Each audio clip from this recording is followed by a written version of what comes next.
Have you ever noticed that the treadmill is the most avoided machine in the gym, but it's also the one that works? See, comfort sells itself as the smart choice. It rarely is.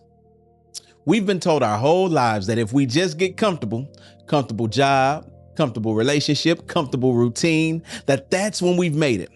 But here's what nobody tells you. Comfort has a price tag. You just don't see the receipt until later. Welcome to the HypeJack, where we challenge the way you think so that you could change the way you live.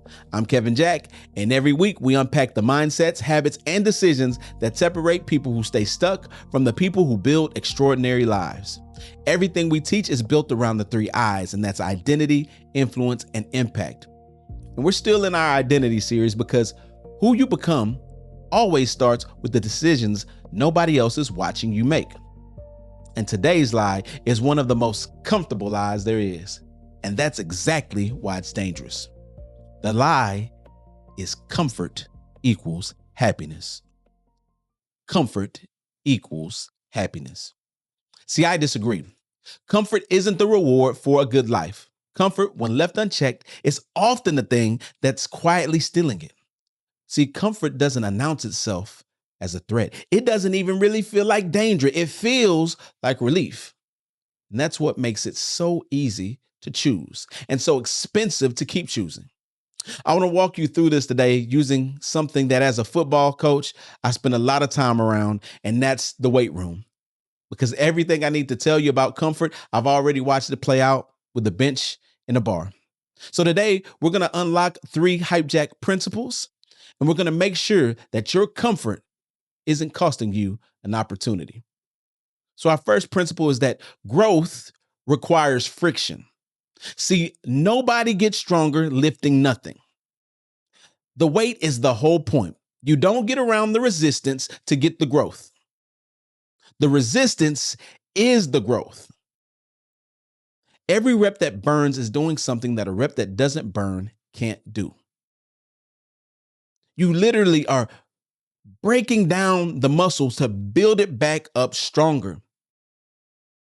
That's what it's about.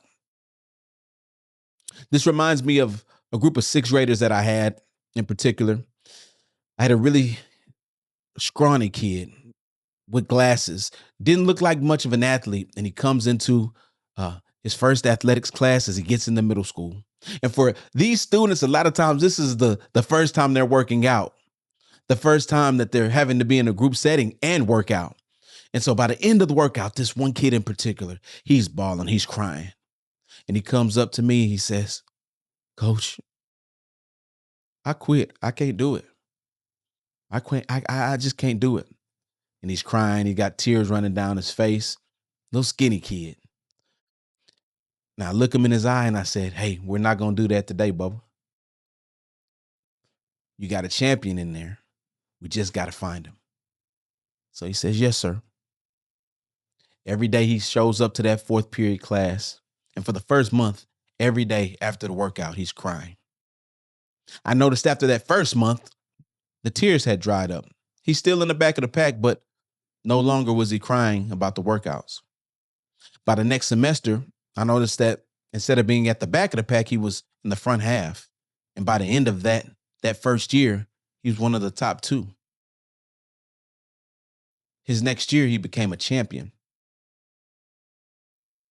But remember, when he had that first hard workout, when he first faced the resistance, he wanted to hang it up. He wanted to quit, but he just kept showing up. He just kept showing up and pushing through. When the weight pushed on him, he pushed back. How many times in your life have you shown up and you got that first no, or that business first failed? That customer that you thought you were going to get, you didn't get. The position you thought you were going to play, you got sat on the bench. How many times did you want to quit? Think about it. Sometimes that resistance, that's what forces us to go inside and find that champion. See, he didn't know that there was somebody hiding in there. He didn't know a champ was in there. It was only the resistance that forced him to show up and complete the search every day. And see, it's not just in the weight room. Sometimes it's the hard conversation you got to have. For an athlete, it's that workout, those 110s that you got to run. Sometimes it's the pitch that gets rejected. None of that is resistance that's getting in the way of your progress. I propose that resistance, that's what progress is actually made of. See, every time you avoid friction, you're not avoiding failure. You're not avoiding traction. You're avoiding the growth. When resistance shows up, just like in the weight room, you got to push back. So ask yourself, where has it happened in your life where you've been mistaking smoothness for progress? There's been no resistance. It's been easy. And so you feel like you've made some progress.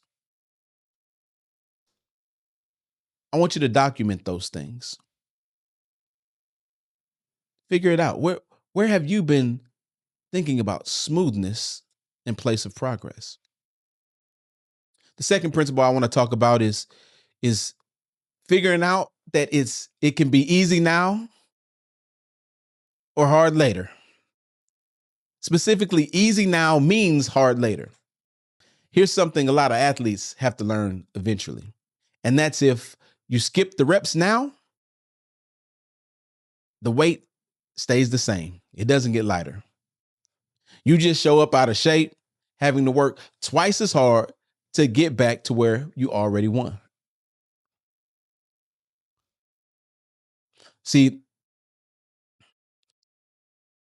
I've said this before. We had an amazing running back one year, and he was a seventh grader, and we were looking forward to him coming back. And over the summer, he just decided he wasn't going to work out.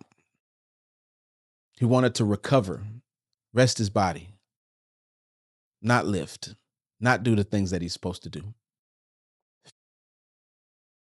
And so he shows up, and he is out of shape. He's not the same. And he was perplexed because many of the kids that he was so much better than were now his equals or better than him. But to him, taking that pause, not pushing back, right? That was his decision. So the easy that he chose became hard because when he came back to workouts, the workouts were harder. What was even harder was watching those situations where he knew he would have been the guy, but he wasn't the guy anymore because someone had passed him up. That was hard to watch. It was hard not to be the hero, hard not to be the guy that they hear on the intercom, on the announcements. So he chose an easy path, and it became hard. This is one of the biggest things I'm trying to get across when I'm talking to athletes and their parents about the hype score. A low score in an area, that isn't a punishment. That's showing you exactly where easy now has been quietly borrowing from later. The score doesn't lie to you the way comfort does. It just shows you the score. It just shows you the place where you need to push back a little bit.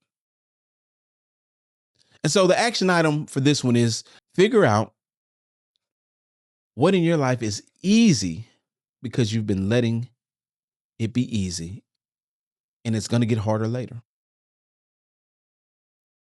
Final principle is to choose your hard. And this kind of coincides with the story that I was just telling you.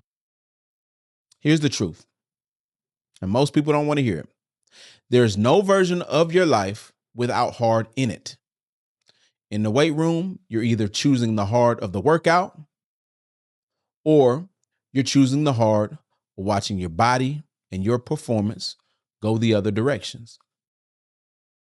You're either choosing to start that company now, to make those sales calls now, or to continually go into a job that you do not like every day. Both are hard. Something's going to be hard. You just got to pick one. It's hard to have discipline. It's hard to live with regret. It's hard to train. It's also hard to watch someone else become who you wanted to be while you stayed comfortable. Remember that running back I was telling you about? To watch someone essentially steal your glory because you chose the easy route. And that happens all the time. We don't chase that idea. And somebody else, they do. We have the same idea. They launch it. They get the benefits. That job that you didn't apply for. That restaurant that you didn't open. That position that you didn't try out for. You're always choosing the hard. See, comfort isn't actually the escape from hard. It's just a different hard. It's a hard that wears a disguise. And that bill, it comes due later. I myself am learning as I'm going back into the gym every single day. I picked easy at one point. Let me stop. Got to give me a Whataburger today. Oh, delicious chicken nuggets from Chick-fil-A. Got to get that. I'll work out tomorrow. And then finally the bill comes due. And now, what do I have to do? I got to pay the tab. So the action item for this week is to pick one area of your life right now where you've been choosing the comfortable stuff, right? You've been choosing comfort. The comfortable hard is what I call it, instead of the productive hard. And I want you to switch it starting this week.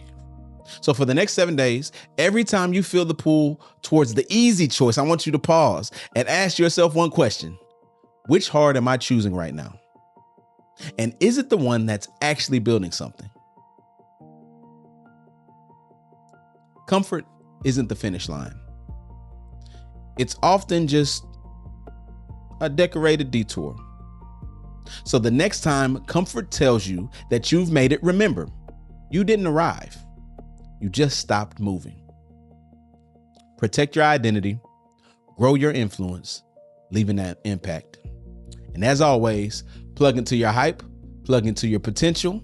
My name is HypeJack, and I'll see you next time.